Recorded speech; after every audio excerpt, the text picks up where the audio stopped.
So, good afternoon, everybody. So there has been a slight technical glitch here. So it has been resolved now. Okay. So welcome for the session 3 of day 3. Okay. So today I want to introduce the session speaker here. The name is Milton Bon Lima. Okay. So he completed his diploma in electronics and communication in R.N. Shetty Polytechnic, Shirsi. BE in electronics and communication from Bangalore College of Engineering, Bangalore, and MTech from BUB College of Engineering and Technology, Hubballi. Currently, he is pursuing his PhD from KLE Technological University, Hubballi, under Rajeshwari Bankar Madam. Okay, he is currently working as a technical lead at Aspect Technology Center, Bangalore, with over 12 years of industrial experience in telecommunication, data networks, and voice over IP domain. Okay, so of Milton is as follows: secured first rank in PGCET Karnataka in the year 2011, secured 1152 rank in GATE in 2011, examination conducted by IIT Madras. Okay, he has published 2 national and international level papers. So recently, he is hello. Recently, he has submitted one of his papers held at Indiana University, USA. Thank you, sir. Thanks for being a session speaker for our workshop. On behalf of the Malnad family, I would like to thank you. Okay. So you are mirroring my screen itself only, Milton. Hello. Yes, sir. Can you hear me, sir? Yes, but your screen is not visible here. You are showing my. Oh yeah, now it is okay. Yeah, I was just like muting because it was in the other screen actually. So. Okay, no issues, no issues. Okay, so it's all yours. Yeah, thank you very much, sir, for the warm introduction. Yeah. Sure, sir. I'll let me begin with the session now. Yeah. Okay. Good afternoon, everyone. It's a great honor to be here amongst you, and indeed a privilege to to speak on today's session. I would like to thank the entire organizing committee for providing me this opportunity today. So yeah, to start with, like the introduction is already been made. Thanks for that again. So in this session, basically we'll be looking into some hands-on on Sawtooth, Hyperledger Sawtooth. I hope in the previous sessions, I presume you all have gone through the details of Hyperledger architecture and the transaction flow during the morning session by Dr. Rajeshwari Bandar, Madam. So this session development using this Hyperledger Sawtooth. So as an example, we would then look into a simple bank application which would build kind of a wallet and then a transaction between these various wallets. Before we get into the details of it, so I would like to actually start with just a brief about the Hyperledger Sawtooth in terms of how we would be looking in this in terms of our aspect of when we are doing some hands-on application and stuff. So just a brief architecture. So since you have so basically the Hyperledger Sawtooth architecture, there are like 4 components within the entire architecture itself. So the first one is the client, and the second is the REST API, and there's something called as validator, and a transaction processor. So this client basically is like a user, something like us. We as a user would actually submit kind of a transaction. And this client would query the database. And this client could be anything.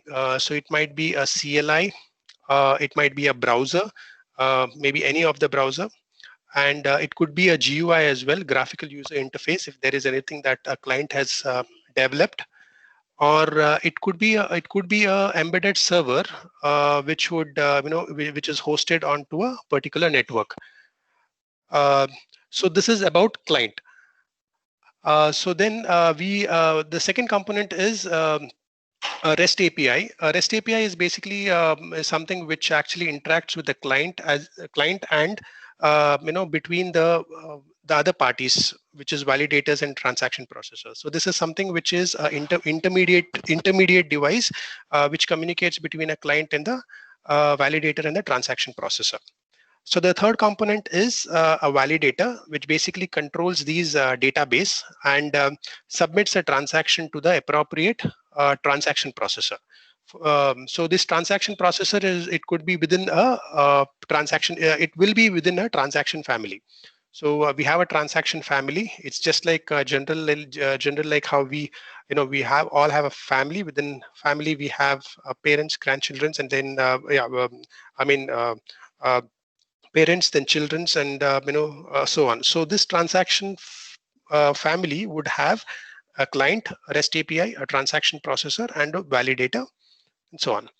So so finally, these transaction family, we would have a transaction processor which handles these transactions which come in from the client. So the transaction family, this can support up to any number of transaction families on a same blockchain.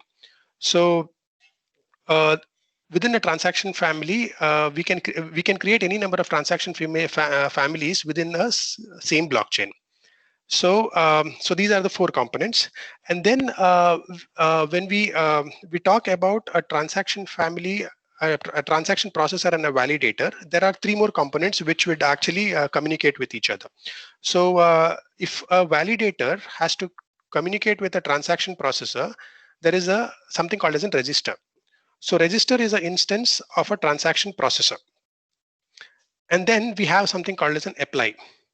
Once this transaction processor receives a transaction from a validator, so these validator will call the transaction processor with the help of an apply method. So that's a second channel which will form. And the third channel is something what we have something called as an get or set.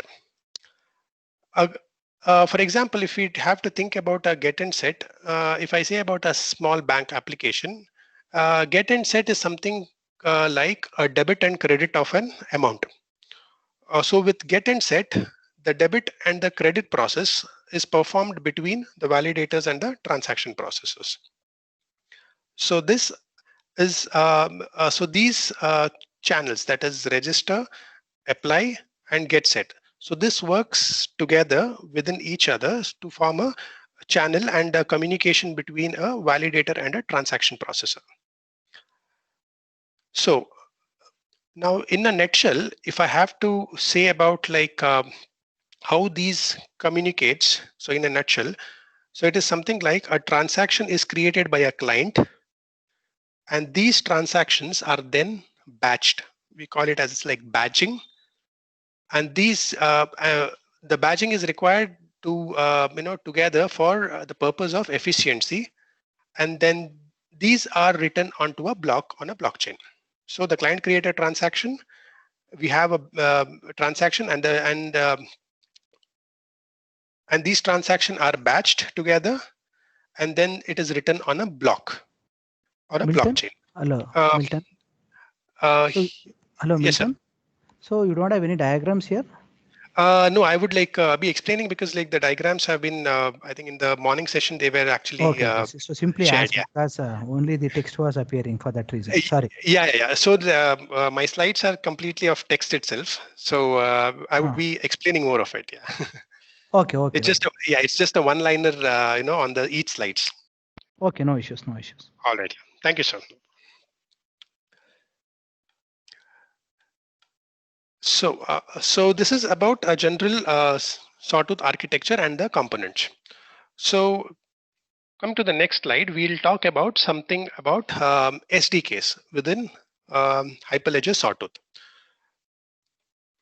So, SDKs. So, SDKs are nothing but a software development toolkit, also known as SDKs in short. So, a SDK is a set of software tools and programs that provided by a hardware and a software vendor. So these softwares are provided by the particular vendors. Maybe it could be from a hardware division, or else it could be from a software division. So that a developer can use to build this application for their specific platforms. So the providers make their SDKs available to help the developers easily, so that they can integrate these applications with their service. For example, if I have to say, so if a developer wants to build an application, an iOS application for your iPhone, so we need something called as an iOS SDKs for that particular device. And similarly, if someone wants to develop an application on an Android based application, so he would need an Android Toolkit SDKs. So the part that we as a developer, if I compare, in terms of the architecture that we have gone through in the previous slide. So as a developer, if we have to write any application on this Hyperledger Sawtooth platform, then it would be on the client and the transaction processor. So we could think these client and a transaction processor, something like an client and a server model kind of a thing. So we would basically focus on these two, the platforms to actually basically write these, codes to communicate with each other, or to create an application. So talking about SDKs, so these SDKs in an Hyperledger Sawtooth are available in multiple languages. So that, like, any developer would be, it will be helpful for them to, actually develop in their own ways, take, within their flexibility, whichever language they would want to. So out of which we have, the Sawtooth would, use multiple languages, for the various options to use. And these available SDKs in these platforms are Python, JavaScript, then we have Rust, we have Java, and then we have C++. And also we can go through Go as well. Go is another language. So in our case, when we are looking into, like, we would be looking, we use Python for both the client and the transaction processor. So there could be a question like, why do we why do we use Python and out of like all these other platforms that are available? So the reason is that the Python is stable in Sawtooth development, so that it is backward compatible with for the future work. Which means for the rest of the APIs, or else the rest of the platforms, there could be a if there could be a change which would require an update to the entire application code. So for Python, it wouldn't be the case. So because if there is any changes within any upgrades within the Python, but the codes would still remain the same, and it would actually flawlessly work. But for other languages, there is a drawback as of now, that what Sawtooth development has actually taken it up, that they would have to update the application code frequently. So this is about general about SDKs.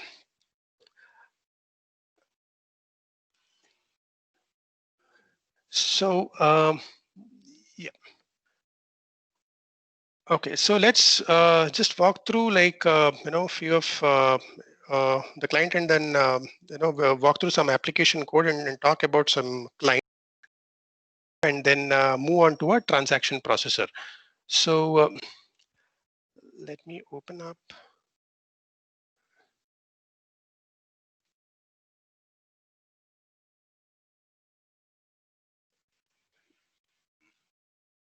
The client.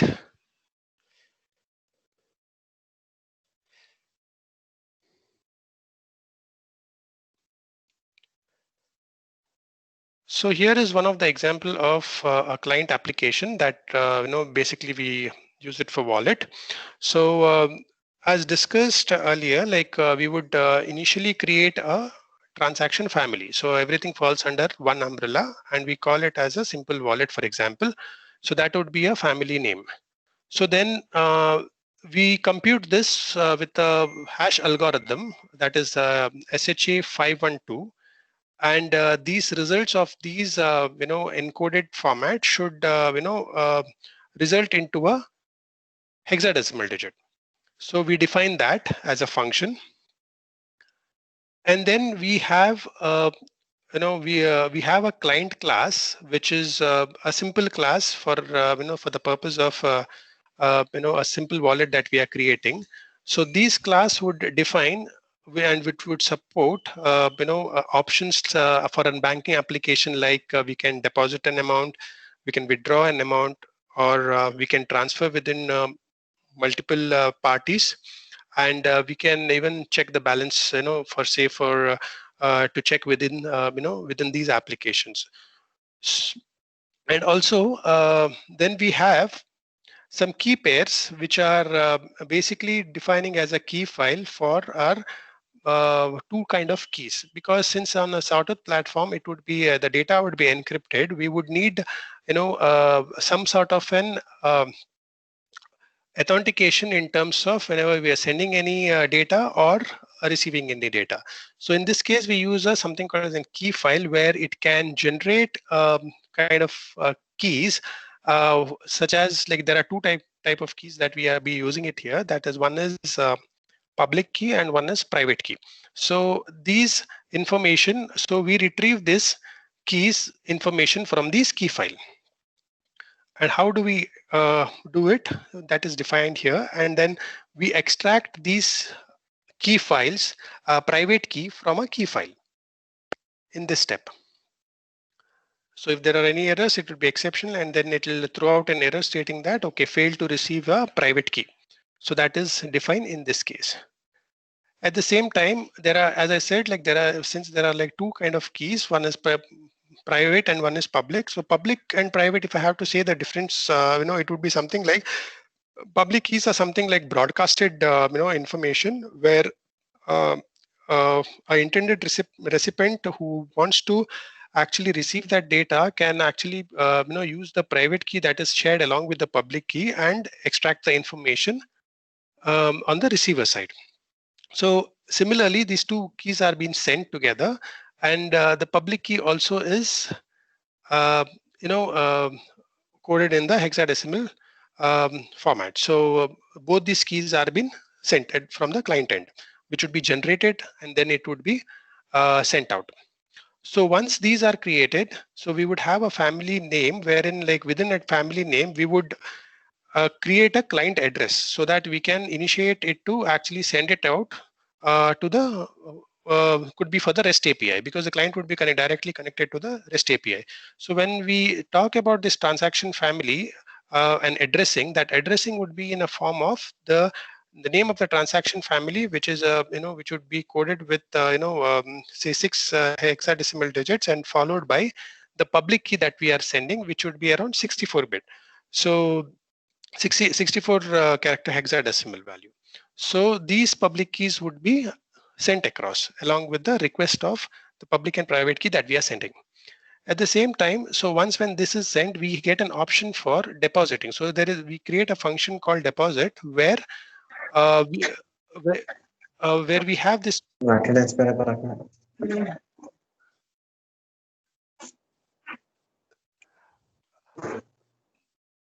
So we have this call passing for something called as, like, for, as I said, like, there is a deposit, we have a deposit option. We create this function for a deposit, where we can wrap and send this data as a deposit. So this is one of such examples that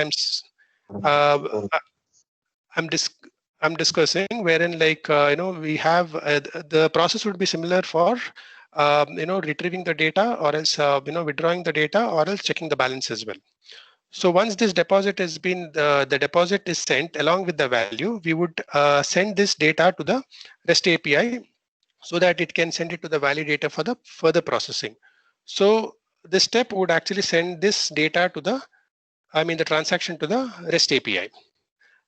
So once when this is sent, we have.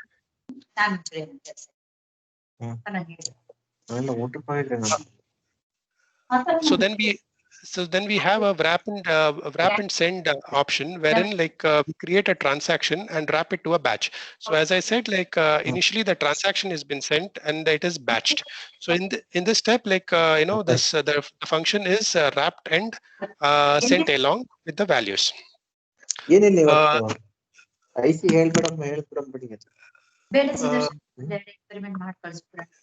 Excuse me. I think someone's on.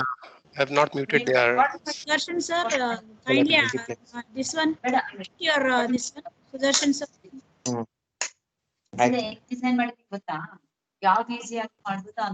Sudarshan sir, please mute this one. Hello, Sudarshan sir. Please mute your this one mic. Yeah. Proceed, Milton. Yeah, sure, ma'am. Yeah, thanks. So then once it is wrapped, we will have, the output, so input and an output address that we would actually hash it with the family name for the private, to generate a private key. So these addresses are defined here. So in this stage, what we have is like the data is ready, that is being batched would be ready along with the payload and the value. For example, if I have to say like this, we will have the data that will be entered would be in the form of CSV format. So wherein the action along with the value. The action in this case would be deposit, and the value that that would be added would be something that we want to deposit the amount. So in this case, the value would be say 100 rupees or something. So the CSV format would basically take it as deposit comma 100. So once we have the value action and the value, we have a transaction header that would be created, and that would be under a header file. So we create a transaction header, and the transaction header would include the public key, the private key, and the family name, the version of the family name that is currently with the sawtooth, and then along with we have the hashed output as well. And this would be serialized along with the hexadecimal encoded form. So once this transaction header is ready, we would this would be split within within the transaction. Now we have transaction, and when we extract the information from the transaction, we would have transaction headers. So this transaction, in this step, we will have a payload, that is the information or the data that has to be transmitted or else to be sent. That is within the transaction header file itself. So now we have transaction and the transaction header within it. So we create in this step we will create a transaction list. So transaction list is nothing but if you have one or more transaction that has to be sent from the client, so that would be listed down within the transaction list. In our case, for example, we have only one transaction. We have only one transaction, so we take it as just transaction list. This would be the value. In this case, it would be 1. So now when the transaction is completed, so this is ready with the along with the transaction list. So the REST API, when we send it out to the REST API, this needs to be batched again. So for batching it, we would require we would need to create a batch header first. So here the batch header is created along with the public key, which is a self public key with then a transaction ID of the previous transaction that we had actually written down earlier. This would contain the transaction information about the transaction as well as the transaction list if there are any transactions more than. So these batches, so once we have these header, these are again ready to fall into a batch. So the flow would be like this: transaction list, and then transaction header, and then transaction list. So within the batch also we have the same method, that would be a batch header, and then followed by a batch list. So once when we have this batch list ready, so it's ready to send it to the REST API. So that so we have a return function which would actually send this value to the REST API. So so in this in this program we would have this is basically information of the transmission of the data from, or else the transaction from our client to the REST API. So then we also similarly, as I said earlier, we are as a developer we would basically look into the client and the transaction processor. We have created a transaction processor as for the wallet as well, which would, as I said earlier, it would be like it would give some information regarding as a server kind of a thing. So even we need to have these sufficient values within encoded within the transaction processor as well. So for this, we will again create the same family name as simple wallet, and we will compute the hash algorithm with SHA-5 and 12 with which would again create an hexadecimal value, and this would be prefixed with the family name with the first first 6 hexadecimal character of the family name, which would be encoded. Once when we have this, we will again create the same simple wallet transaction header file, and in this case it would be the class would be a transaction handler. That is because we are decoding the information that is sent from the transactions that is sent from the input transaction side. So so basically from the client there is to the transaction processor, it's more of a decoding from the transaction processor end. So the family name would still it would now extract these from with these functions. It would extract all the information which has been sent earlier from the client end, which is this namespace, which is the family name, the version which we have created in the transaction header, and the prefix if there are any. So that would be decoded here in this step. Then we have something called we create a function called apply, which I had discussed, which is basically the the step when there is a communication between a validator and a transaction processor. So in this step, this is basically it's a most important step to to be defined as this is the apply function for this transaction handler. This function does most of the work for the class as a single transaction for the simple wallet within the transaction family. Unless and until we have this apply function defined, we would not be able to proceed where the validator and the transaction processor would not be able to communicate or get or set the information appropriately.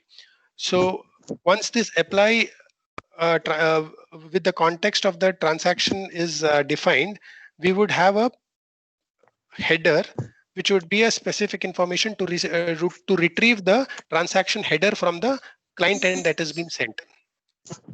So this will again be split, and these so once we have the header, this would be extracted. The payload from the header would be extracted, and we have the payload would be split again. So the payload would be split in the sense it would be the decoded format of the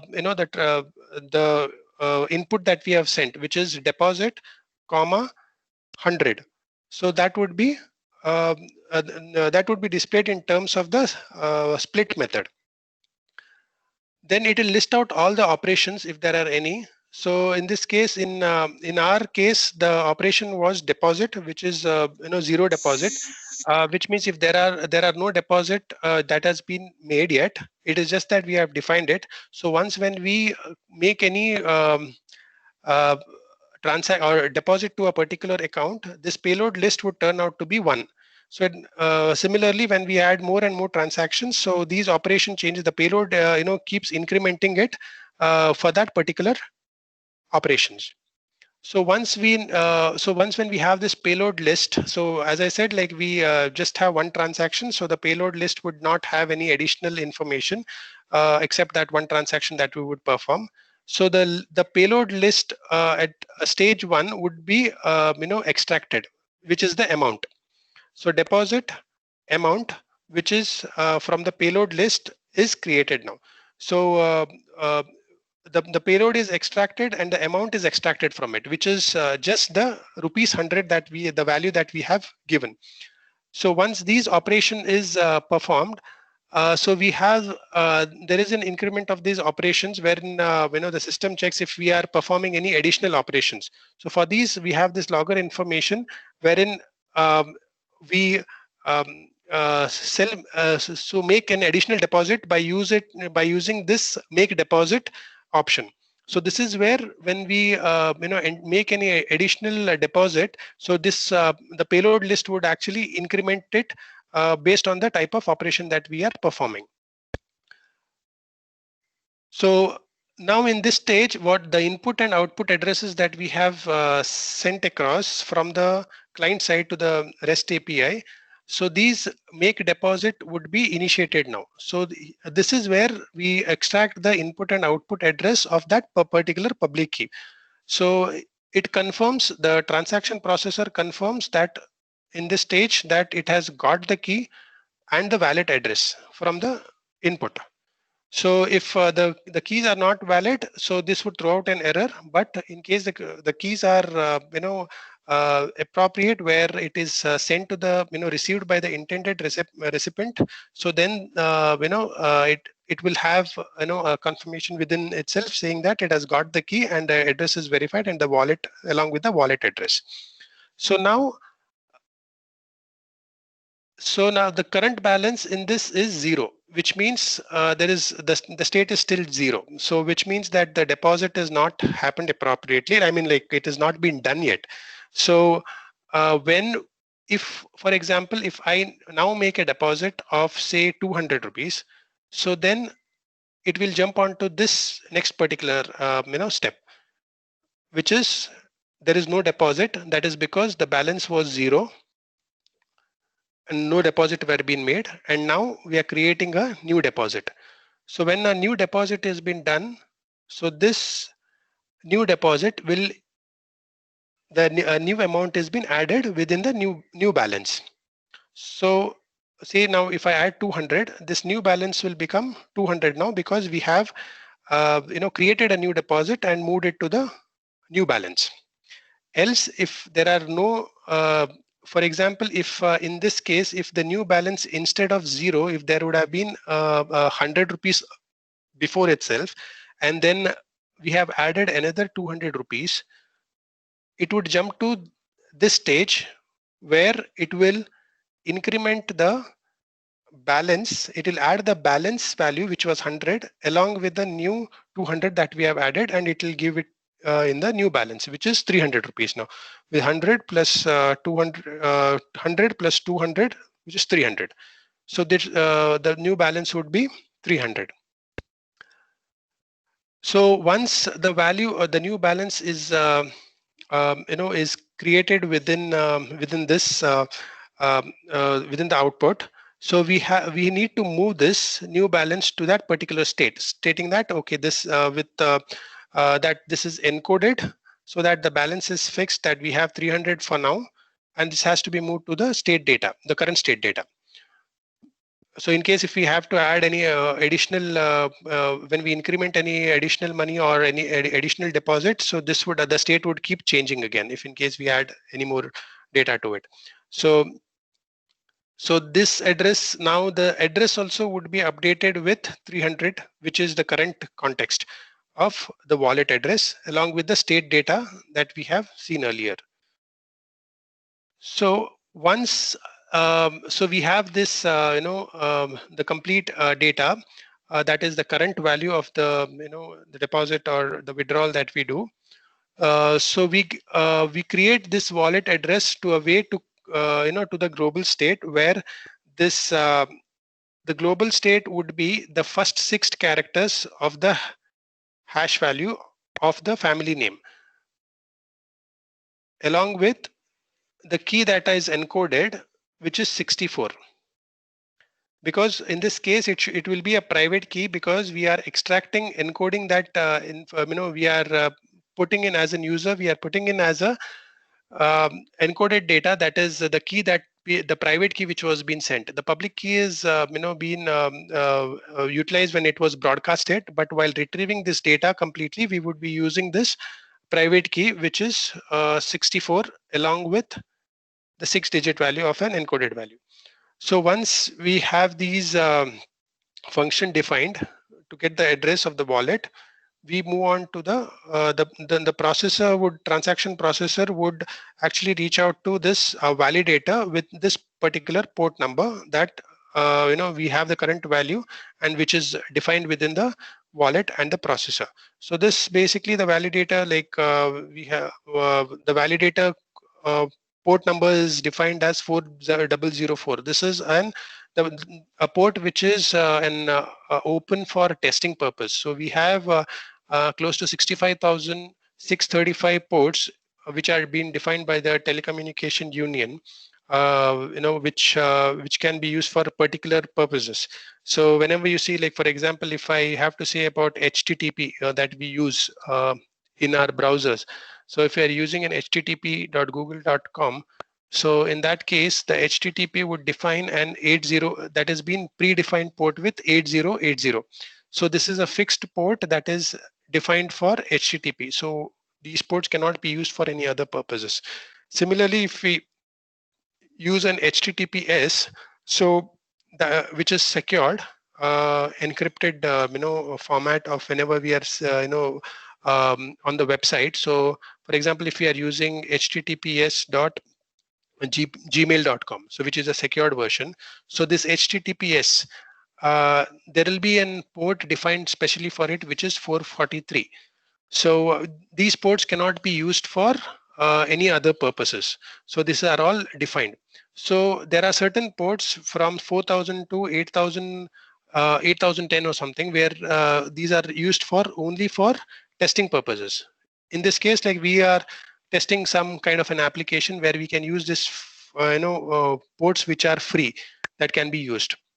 So these ports cannot be used on the production environment. This is only for testing, environment. And in case if there is these applications have to be run on an production environment, then we need to use that particular port which the organization would basically use. So we need to change these port numbers to the organizational defined ports. So only then we would be able to communicate through a particular channel. So once these, so the registration is completed between the processor, transaction processor, and validator, the process is now ready to start. And here, so we have some exceptions wherein like these transaction processors and the validators would keep running at the back end, and this needs to be needs to continuously run at the background, and it can be the exception is only when the past is only when either you interrupt those or else you need to exit from that particular um, window. So when I say this, it is nothing but whenever we before sending a transaction, we need to make sure that our server, which is I mean to say, it is that the transaction processor should be running at the back end, which is just like initiating a initiating a server wherein it will keep up and running and which is not gone into a sleep mode. So we are initiating it and then we make the transactions. So once the transaction is complete, we can then exit our transaction processor from the network. So these are the two exceptions within this registration of the validators and the transaction processes. So this is about the files that we have. Now going back to, so these are the codes that we have basically for the client and the server side. I mean, like from the client and the transaction processor side, where as a developer we need to write these and then write these in terms of the application requirements that we need. It could be like based on the application that you are intending to actually write it. You can make the modifications as per the needs. So based on the application that you are writing. So as I said earlier, these are the two areas wherein a developer would basically write the codes and then start developing the applications. So now this was an application code that we have gone through. So coming to the next slide, let's talk about the prerequisites. So So now that the codes are ready with the client and the transaction processor, we cannot just run it on an just like an other application, because Sawtooth, Hyperledger Sawtooth is completely a different platform, which is again open source, that as I said. This cannot just run any other application on a terminal, but we need some of the prerequisites to actually work on this before we start executing these programs. So these for these codes, there are some prerequisites, and out of which there are this Docker is one of the prerequisite software that we would actually require before getting into testing of these codes. So let's talk about Docker, which is a prerequisite. So what's a Docker? So Docker is an open source technology, just like your Linux distribution. And it's an open source technology tool, which is defined to make it easy to create or deploy or run an application by using the help of a containers. So what this container means is, say for example, you have a laptop and you have a hard disk within it. So usually what we do is, if we have to run two different OSs, operating system within within a laptop, so either we dual boot it, or else we install a virtual machine. So these were like the hard disk drives were earlier part of the process of performing these actions. You have to entirely format, and then you have to partition, and I mean to say, like the physical partition, and then run a Ubuntu or run a Mac OS or run a Windows on particular um, the space that you accommodate. But when it comes to containers, these containers started, in terms of when the HDD moved on to SDD, that is solid state device drives. So they came to the SDDs usually has an option, to divide this space virtually, rather than doing it completely physically and formatting the complete application. So what you can do is, on your current operating system, you can just create an containers and then split amongst uh, the space that you have within your primary data, the storage, and then run as a container, which is a open, which is a virtual system, and then install required operating system that you intend to. So in this way, even the containers are very light, and it is, I would say that it is an alternate virtual machine. So these Docker containers, we don't have to allocate any RAM or hard disk space. So the reason is, it will use the RAM or a hard disk space according to the requirement of your application, which means when you are dual booting your laptop or system, for example, you would partition it and then allocate some RAM. Say from Windows, you are partitioning to Ubuntu. While installing Ubuntu, you will allocate a RAM. Say that, okay, I'll give 2 GB for this particular application, and then based on that, I'll use a 100 GB disk space. So then, your processing of your primary partition of your Windows would go slower. So to actually have this, to come out of this problem, so here you can allocate the RAM, and you don't have to allocate any RAM or a disk space. Instead, it will take it as one partition from your RAM and a disk space, and it only fetch the required disk space or RAM from your primary partition itself. So the system would not be slower in terms, like it might be like processing more faster than like the usual. So to use this Docker, either your machine should be a Linux or a Unix machine itself. So Docker container would only work with the help of Unix or Linux only, which is in, if I have to say in the other way, it would be either like it should be a Linux distribution, or else it should be a Unix, a MacBook, or a Mac OS or something like that. So Docker is basically a great tool that solves the age-old problem as well. In the development stage, where you have developers who would actually develop some application, and then they give it for a testing division, and the testing division then later they'll say it as these applications are not working on our system. So there is a worry in this because since both developers and testers are within the same team, but the systems are working in a different fashion. So it would be good that we use Docker, which would be a single platform as a container, and run these application codes on top of it. So these machines this is a major challenge until the Docker were implemented. So now, since the Docker is now in place, there are no challenges in terms of running these machines, or a testing a development team developing an application, testing it in on their system, and then coming back to the testing, which would in return they would Hello, Milton. May I interrupt? Yeah, sure, ma'am. Yeah. Yeah, as you said, this Docker can be executed on Linux distribution, right?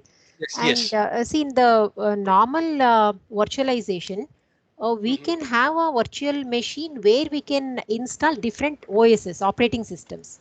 Correct. Yes. Right. Here, Yes. as you said, it only partitions or virtually takes the required amount of disk space and primary storage for that application to run. Correct. Yes.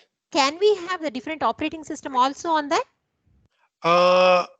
I mean, this would be something like we need to have one operating system as a base operating system.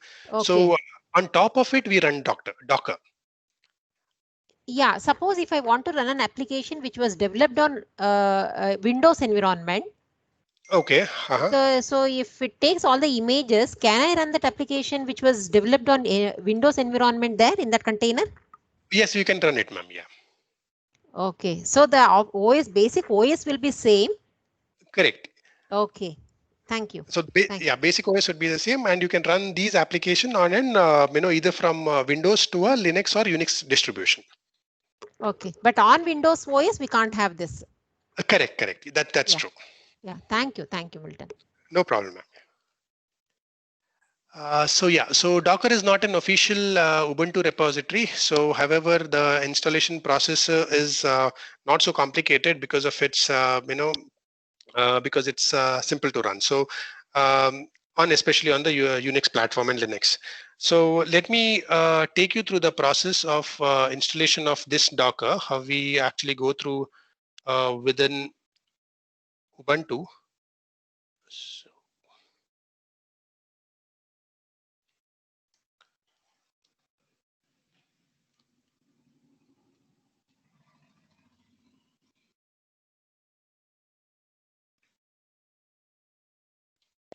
So I have Ubuntu, which is 18.04, that is currently in use. So I've already installed Docker on this, but I would like to show the steps which would actually, which would be required basically to run these containers. There are two files which would basically run. So to install Docker or Ubuntu, the first thing that you would need is we need to update to make it the system to be updated so that it becomes safer and reliable to install Docker. So for that, it would be sudo apt update.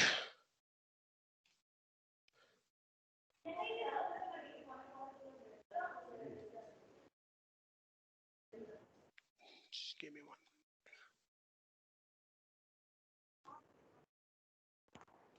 Sorry, apt update.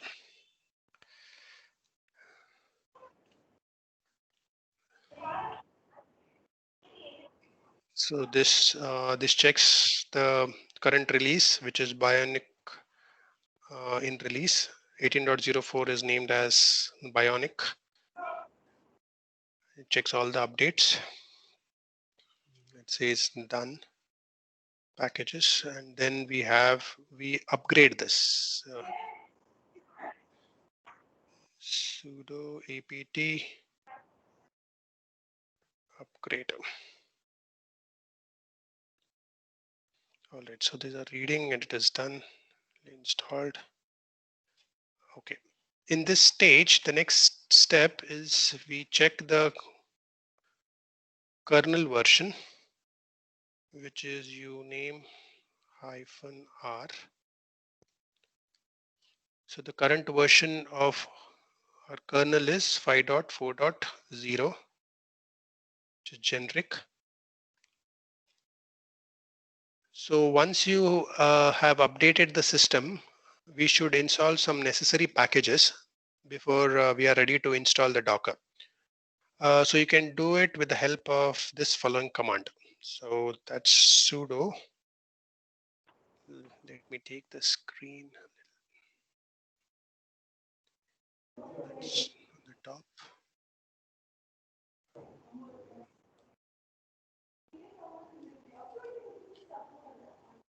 Sudo apt-get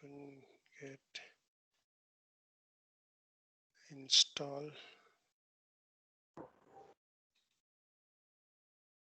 curl apt-transport https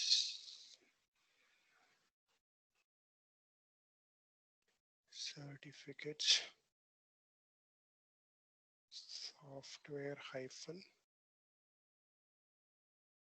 properties com. So yeah, so what this does is, so to just better understand this command here, this short description of this would be, so we have something called as in transport, apt transport HTTPS. So this lets the packages of the managers to actually transfer the file and data over HTTPS. So this is again, HTTPS is again, from a transport layer perspective, we would have these packages would, allow that files to transfer over a secure channel. So that's where when we use this command, and within this command, we have something called as a CA certificate, which is nothing but which allows the web browser and the system check security certificate. So if there are any security certificates, this would allow them to update it accordingly. And as we know, like curl command would basically transfer these datas. So because we're trying to install and transfer these datas to these particular, the commands. And then we have software properties -common, which adds the script to manage these software that we are trying to install. In this case, it is Docker. So once when we have this system, these necessary packages installed, now we should add a Docker repository. So this would make an installation process easier. So in this case, it enables us to officially support method for this installation.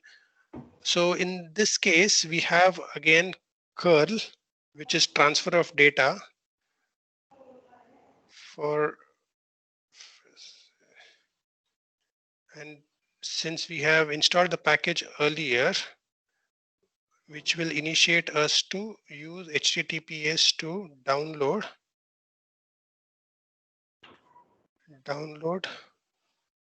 Docker from this website, Linux for Ubuntu.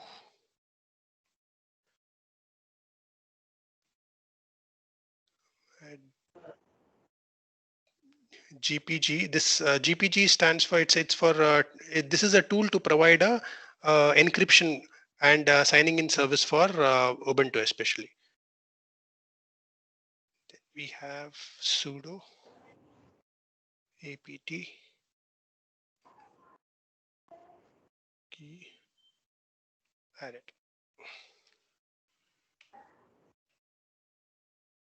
Yeah, so the curl command is executed for this particular key. So once when we have this repositories built in, we would need an additional repository for, especially for for this particular version, which is stable. For this, let me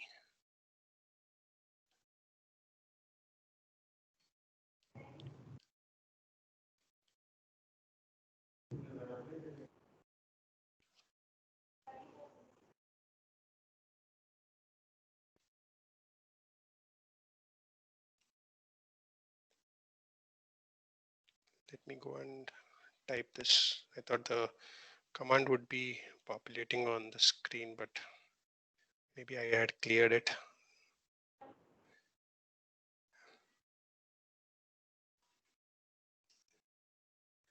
Repository. Creating a repository. And this is for Debian operating system. That is for architecture with AMD 64-bit processor.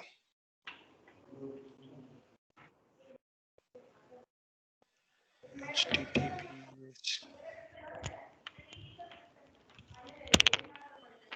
download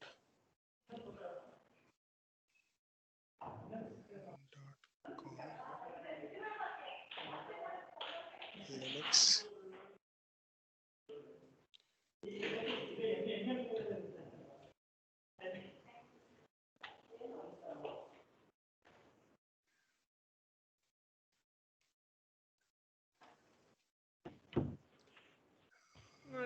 -CS stable.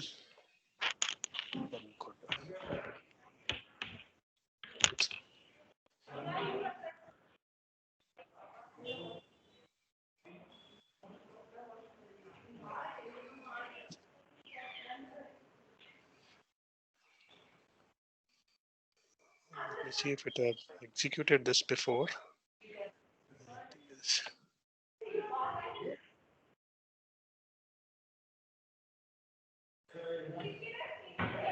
So it's creating a repository within Ubuntu Bionic release.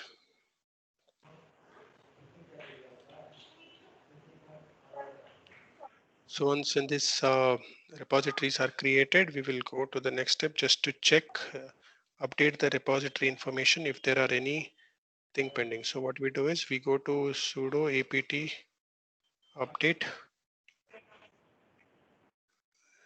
So it will update once again the entire packages from for this particular release. So we need to make sure that we are installing the right repository because there are two types of repositories. One is for Ubuntu itself, and the other one is for Docker. For Docker, it is especially when we are installing Docker, we are using it. It should make sure that we don't install a Linux repository instead of a Docker repository when we are doing this step. So it's creating a policy docker-c. So now here, if you look at, these are the set of packages. So when we run this repository, so this for this particular repository for Docker itself, so this will be the output. So Docker C installed. So if there is if the Docker C is it's not installed, so this here within this installed area, instead of 03.13, it would be a none in the bracket. So it will display as none. So in this case, what we are seeing is it is a Docker C has been installed with version 5.9.03.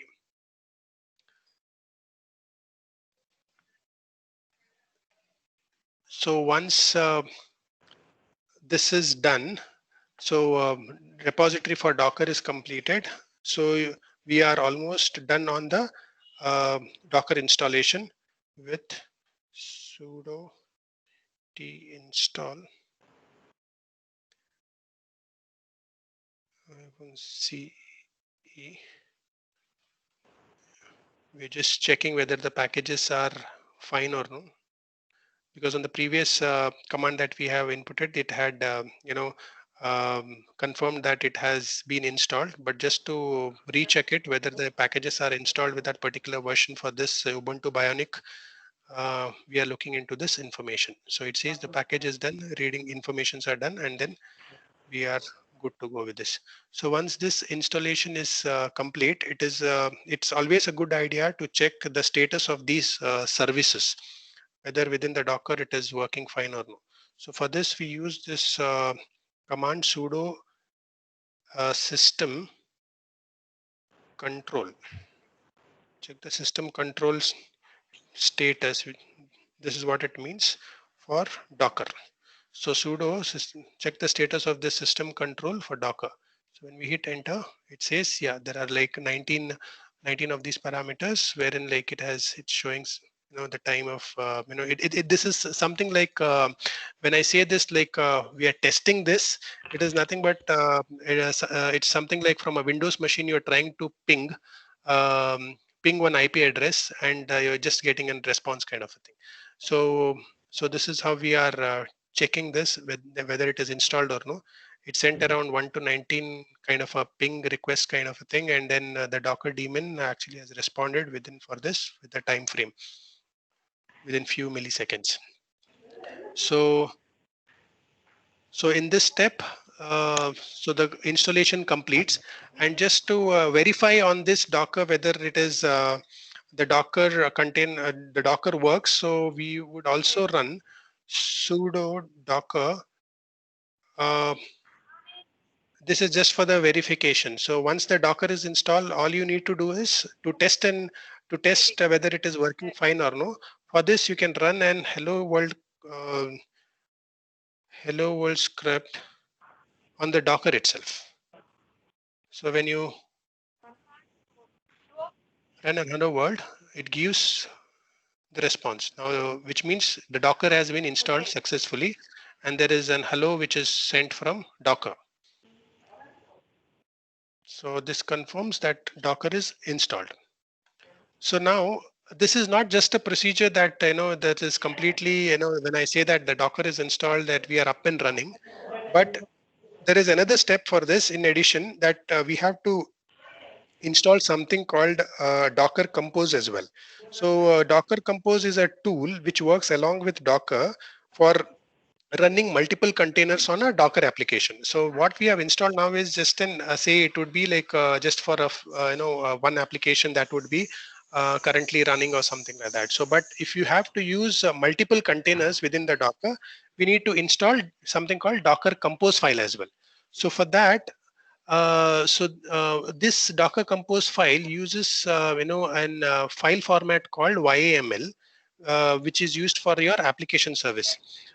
So for with us, if we have to initiate this Docker Compose file, we just have to run a command called run Docker Compose up. And if we have to stop those multi containers, we have to run a command called Docker Compose down. So but to install this Docker Compose file, we need to use this command. Let me see if I have that in command in the list, or else I can type it. Yeah, so here it is.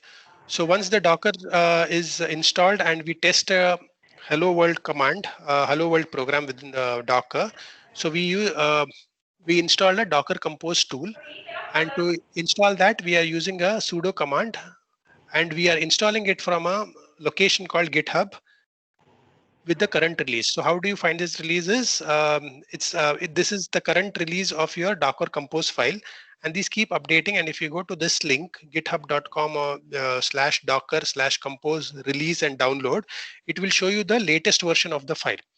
So you need to make sure that whenever you are using or installing a Docker Compose file, you need to change the parameter within this. So you need to change this 1.27.4 to a latest version, and then upgrade it. But you need to make sure that whenever we are upgrading it, we need to upgrade it to a latest file itself, because there are certain parameters wherein like you before installing this Docker Compose file, you need to compare whether it is supported for this particular distribution list, that is Ubuntu or Ubuntu 18.04 or not. So that would be mentioned. So most of these stable operating systems within Linux, like 18.0.4 and 20.0.4, supports this Compose release file, which is 1.27.4. But for the earlier version, if you have to work with, or else if you have any previous version which is running on your system, like Ubuntu 16.04 or something like that. So you need to, bring your compose file to a older, install with the older version, which is referenced in this link. So now for this, I will install this Docker Compose as well. So this is just the installation in the sense like it has picked the data and it has run a multi-container test with the start time, and the time spent. So this is just like a ping request, which is transmitted, transferred, and received, and it will give an average download speed. How fast you can upload it onto a container, and with the help of your multi-containers. So when this command is run, so you will get this response with all the details, with the current speed of the transmitting of data within it.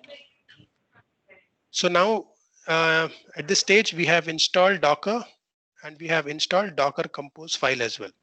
So now we need to also check Docker Compose version. We need to verify it. So before we install, so when we install it, we have installed 1.27.4, but we need to re-verify and confirm. To do that, we are using this command docker-compose -version.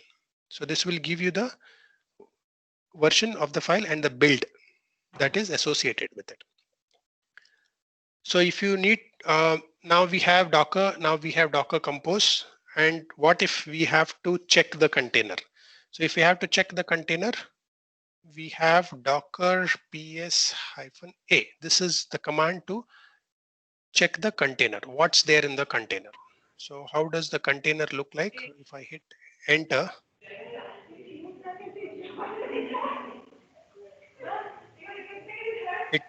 this is the container. So docker compose.pa is the file, and this is how the container looks like. The container would give all the details that we have made the data transfer that we have created some time ago. For example, some 5 minutes ago we had hello world program that we executed through Docker. So that is also been listed here. It's 5 minutes ago. We have a hello which has been sent as a command.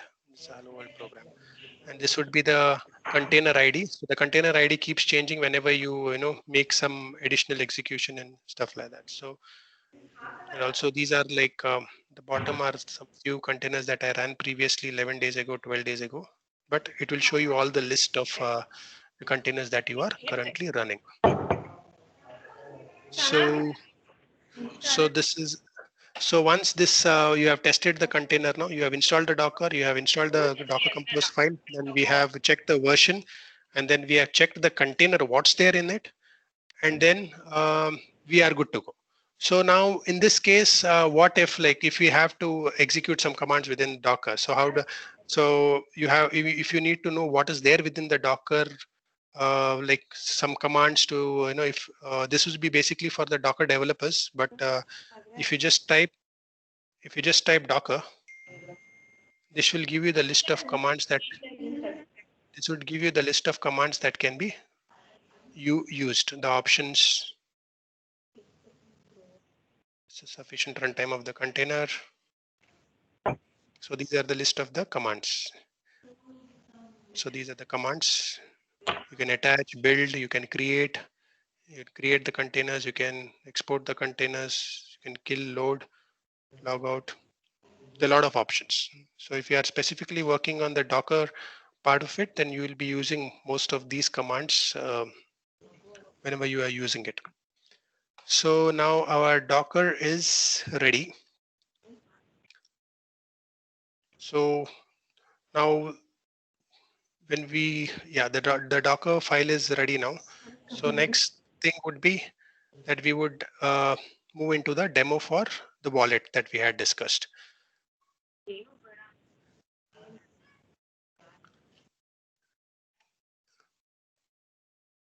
Okay, so basically, so when we are So for this demonstration, like the purpose we create, for this purpose, we'll create a simple bank application with Hyperledger Sawtooth, and this can perform such as depositing a client in a client wallet. Then we will be try to see if when we withdraw and some money from the wallet, we'll try to create another additional client and then transfer the amount within the wallet. Finally, we'll check even the balance, if there are any balance within the client wallet and stuff like that. So to do that, now our Docker is installed. So through the container, what we'll do is we will go to, I have the files on my desktop for the Sawtooth, and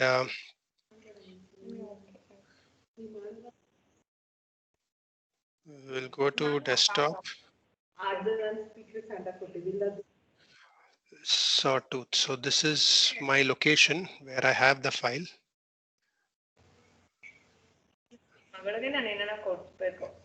Let me clear the whole. So CD desktop Sawtooth. Okay, so this is my file location where I have my Sawtooth application, the codes that we went through. So I'm into that location now. So let me check what is there in that, what files are there in the, the location. So as I said earlier, there are like different, we spoke about SDKs, different SDKs, and you see like a few transaction processes that are there, which are of Java, JavaScript client, and then we have C++ processors, then we have JavaScript processor, Rust processors, we have Python processors, Python clients. So every the client and the processes are listed within this folder, and also there are like associated files which are YAML files, which I mentioned earlier that these are Docker files, which would actually which are actually needed whenever you are executing this, because you are running these application on the container, Docker containers. So these files are very much necessary within this. So now what we'll do is, so we have seen what is there in the file, and then we initiate a transaction processor. So as I said earlier, before we do any transaction, our transaction processor should be up and running at the back end. So if you don't initiate this transaction processor, we would not be able to execute any transaction from our client. So to initiate this transaction processor, so first I will use my Docker Compose. Docker Compose. I'll sudo Docker Compose, then simple wallet. So as I said, like we have different option for the SDKs to work with. So we are working with on Python. So I have this Python file, TP. We are using Python as an application, YML file. So I'm building this. So when I hit this, execute. So this is where my transaction processor will initiate. So as I mentioned earlier, so to create any transactions, first the validator and the transaction processor should be up and running. So with the command that I had just given, so we have, with this command, I have initiated the Docker Compose file with the Sawtooth transaction processor application, the transaction processor file, and I have built it saying that make this up and running. So this is executed now, and yeah, there are like many steps that are going through. It is trying to reach out to the first reached out to the REST API, and then from REST API it moved to the validator, initiated the validator, and the validator later sent out a request to the processor, Sawtooth processor, that's a transaction processor, and now our server is up and running. I mean, like when I say about server, it is nothing but it is a transaction processor is up. So if I have the transaction processor up and running now, I'll open another terminal, and this will act as a client for me. CD desktop. I'll go to the same location. So this will be my client, and at the back end, I have my transaction processor which is running. And for this, I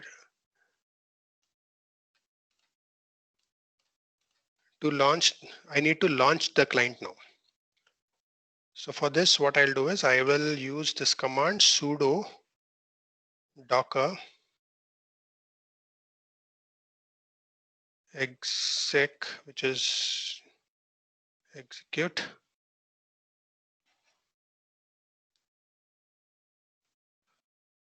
simple wallet. This is my client now.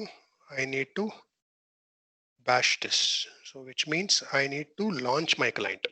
So once when I hit enter, it'll ask me for my password, and here I am. So I'm in the root, which is nothing but I am a client now. So this window would be for client, and this window at the background, it will be a transaction processor which will be running at the back end.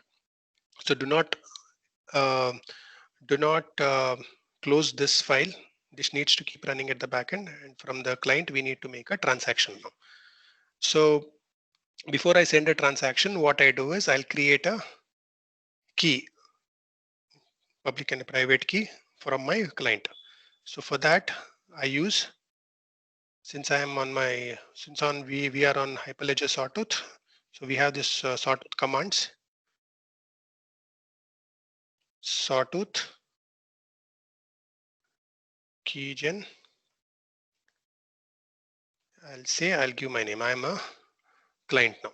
So I'm creating a client. I am creating a key. I'm generating a key for my client, which is public and a private key to have a secure transaction. So I hit enter. So when I hit enter, so my public and private keys are generated in this file. So I am good to go with my transaction from my end as a client. So all right, let me increase the screen size. Okay, so once I have the key, I'll try to deposit some amount now. So what I'll do is I'll deposit, say 100 rupees, deposit 100 rupees. Okay, this is the format. This is the simple wallet, because this simple wallet is nothing but our family, transaction family name. And this is the argument which is we are trying to deposit, and this should follow the amount that you are trying to deposit and to whose account it is getting deposited. So I click enter. So now when I click enter, what happens is the client as in me, I have trying to deposit 100 rupees, and the client has sent an a batch here.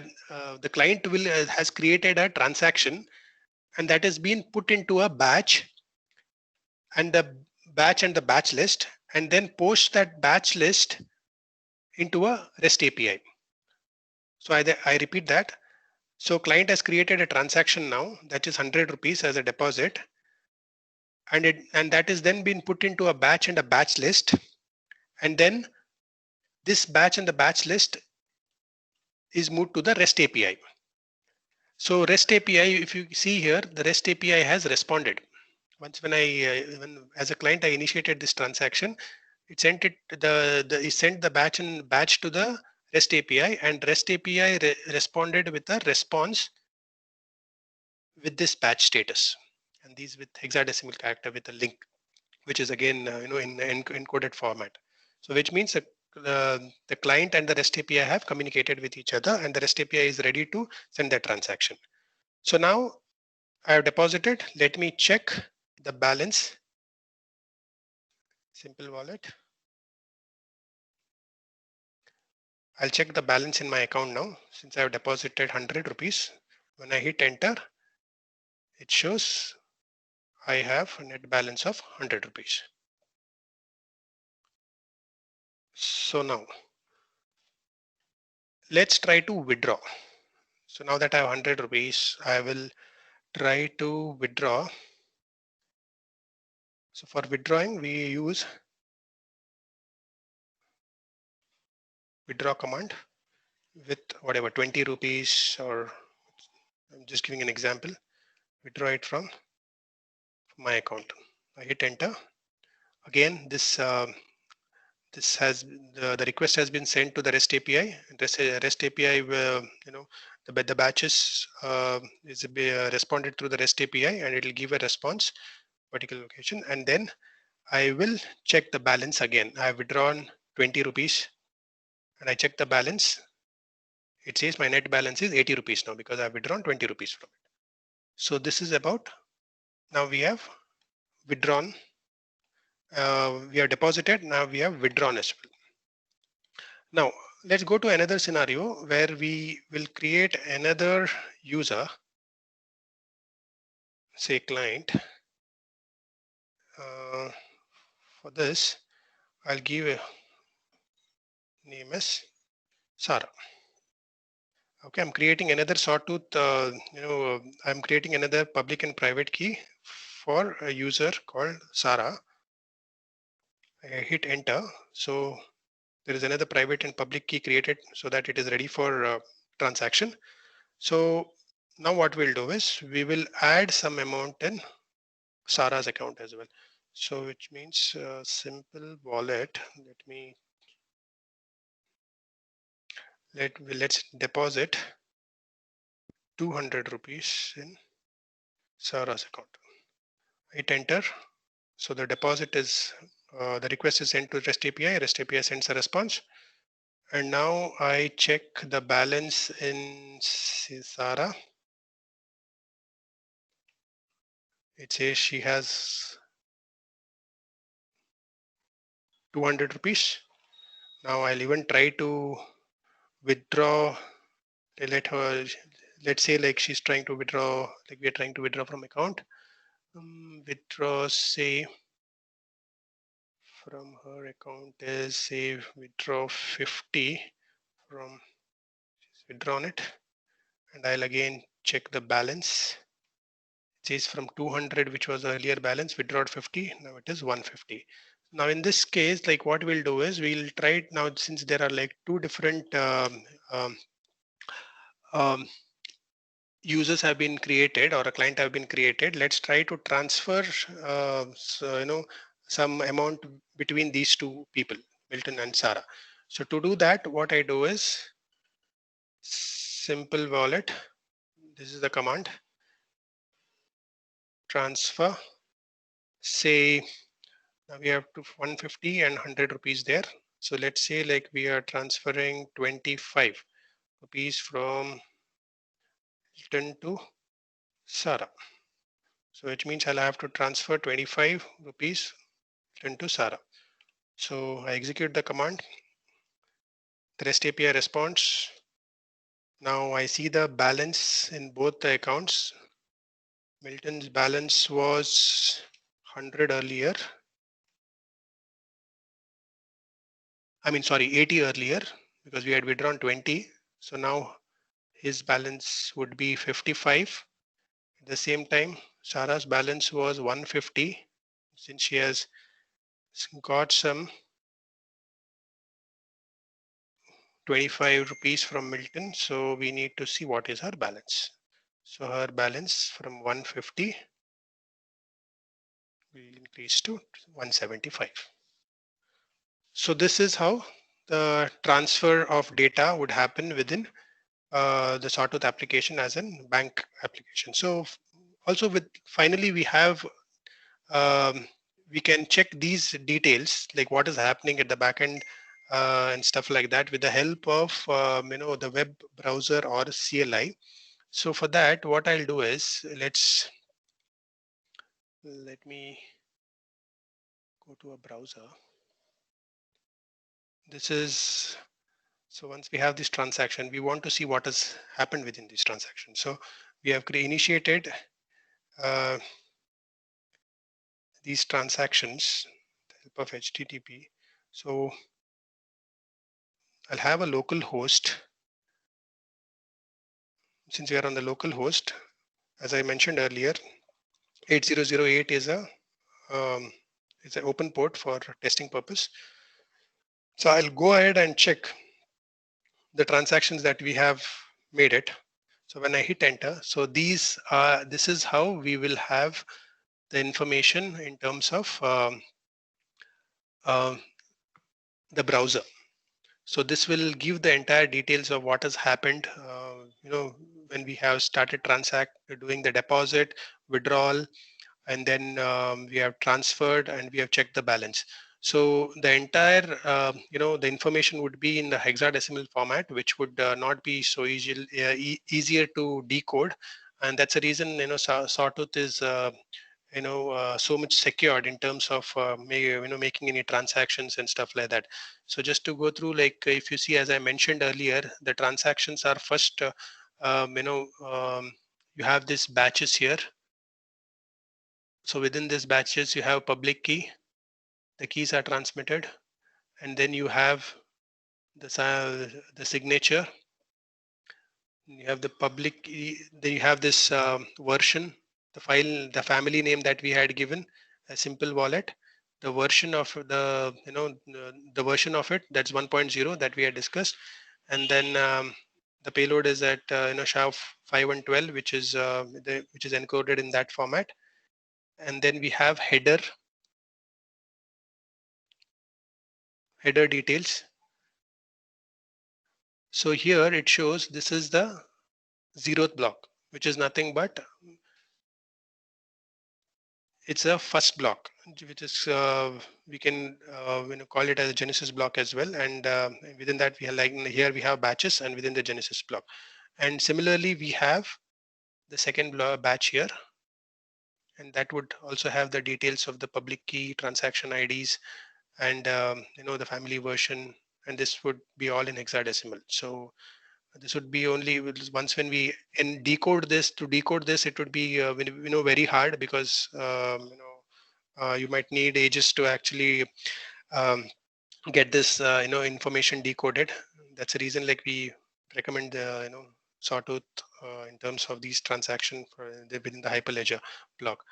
So also we see the block, we can also see the transactions. We type transactions. So this would give the transaction details, again in the same format, header, family name. These are just the transactions, signature. So these are your actual informations which are being transmitted, the payload. The payload is the actual data that you have transmitted. So this would be in an encoded format again. So the reason, like, so many datas are there in here, because we have done, we have added user, we have added 2 users, we have deposited, we have withdrawn, we have transferred, and then we have checked the balance. So that's the reason, like, it will create, the batches within, one after other. So it will be very hard to actually decode all these. So also this is one form of checking within the web browser. You can also check these information using a CLI command. For example, we use curl command, HTTP localhost 8008/block. Okay, yes. We can check in the terminal as well, but there is a lot of difference, if you look into the terminal, because you'll not be able to make out which is the payload, which are the batches, because nothing has been mentioned.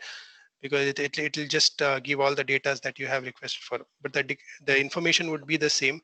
But as a developer who are testing it for the troubleshooting purpose, the web browser would be the best way to do it, because it will give all the relevant information, parallelly.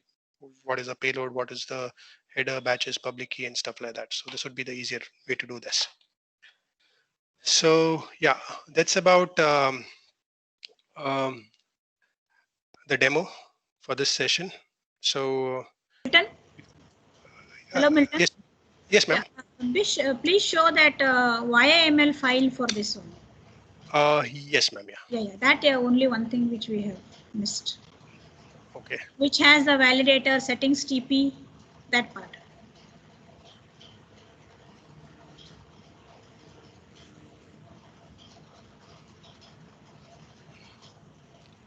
Yeah, this. Yeah. So yeah, these details. Yeah. This would be here the version. I'll give him a minute break.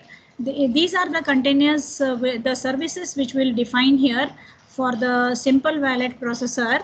The name of the container here we have put it as simple wallet processor, and the Docker file is in this particular directory, and these arguments should be properly set here so that we are able to interact with the web interface whatever is showed.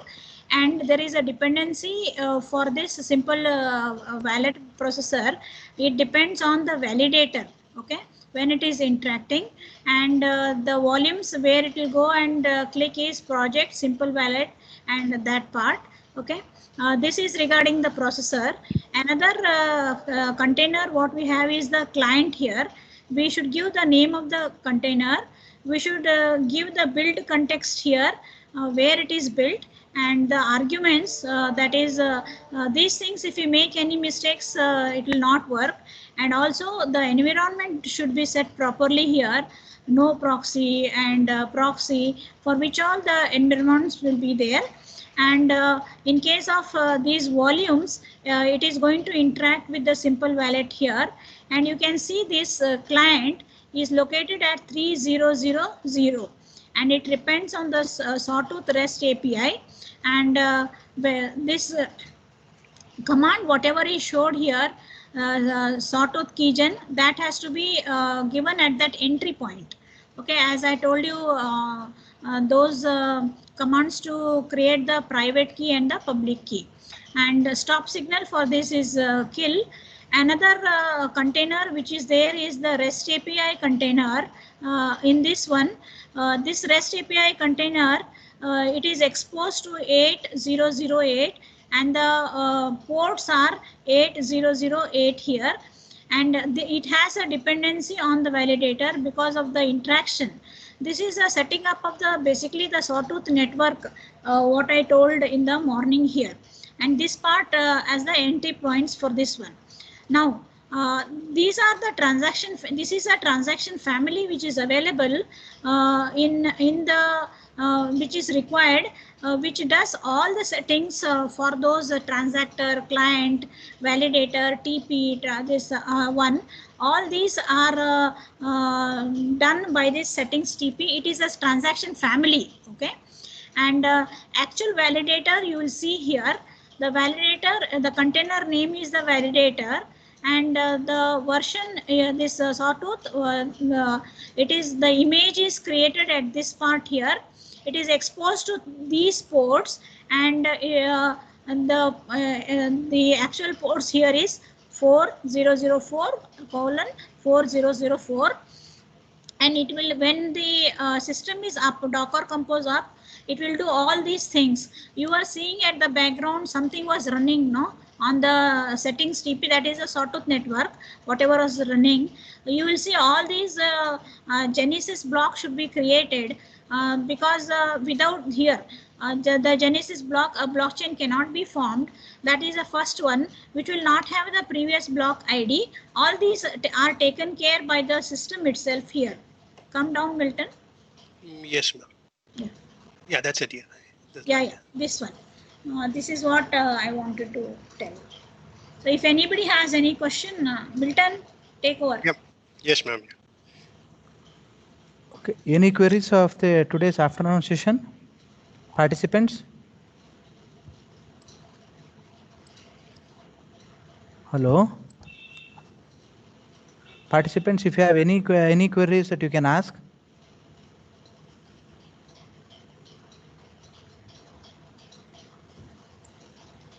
Hello? So could you appreciate the sessions at least, participants?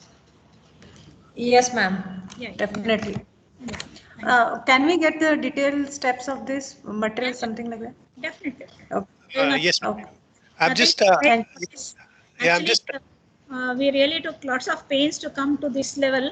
So we would like to share across the world. No problem. Thanks. There was no perfect document for this one, you know. So the two sessions what we had and this one together it can become a blockchain tutorial for the Hyperledger Sawtooth. Salary eighth country? So anything anybody else? Increment Akil Walre? No. Anand? Hello, sir? Dr. Uma is there? No, madam. No, madam is not there. Okay, Milton, can you show your face? Make your this one on. yeah, ma'am. I was trying to, but I think I said answer Make about. your I think video on. kind of. I mean, like I'm this the option is grayed out. You know, I spoke to Anand sir as well. Okay. Right. Because on the on the this one Teams, it is not letting me to enable that video. It's giving me an audio option only. Okay. Okay, Just before but the session. so we don't have an opportunity to see your face. You can send a photograph tomorrow. He'll put it. Okay, but I have seen his photograph because he has sent to me. Okay, so Uh-huh. on this note, so it was a very good and practical session, the Milton. So after a long time that I'm seeing the PPTs without any images or any detailed description. Okay, so you have made only points, not points, only points. Okay, Right. one point at a time, and the session was very beautifully organized. Okay, so I would like to thank Milton on behalf of the IS family of Malnad College of Engineering, Hassan. Okay, thank you, Milton, for this beautiful session. Okay, so one of the participant has asked how to download this. Help document that we required from your side. Yeah, Sure, sir. Yeah, we will share that. Okay, Yeah, so I have a reference this as well. Like I mean, like this resource, the slide that I'm just sharing, right? So that Last one, PPT will show the resources. yeah, so the resources are there in this link. So okay, I can share it. you send this to me. Okay, Yeah, I'm going to share with the participants here. Sure, sir. Yeah, I'll do that. Okay, so thank you, Milton. Thank you, Rajeshwari madam. Okay. Yeah. Wonderful. Huh? Okay. Thanks, everyone. Thank you. Okay, thank you. So for the participants, so it's an appeal from my side. So please do fill the feedback forms. It's mandatory because that we need to upload to the AICTE portal. Okay, without fail. So we're going to share the feedback form. Please do fill and make sure that the next 2 days you need to attend all the session. It will be very interesting because the 3 days that we have completed with your support. Okay, the next 2 days. So please support us such that we're going to complete the sessions. Okay. So if you have any queries, please do ask. You can ask directly to Rajeshwari madam or Milton, or if you don't have their contacts, means you can. I'm going to share their contacts in the group. You can contact them. Okay. So it will be very helpful for you. So thank you, madam. Master. Thank you, Master. Bye. Bye. Okay, madam. Thank you. Thanks, everyone. Thanks, sir. Okay. Thanks, Bye. man. Bye.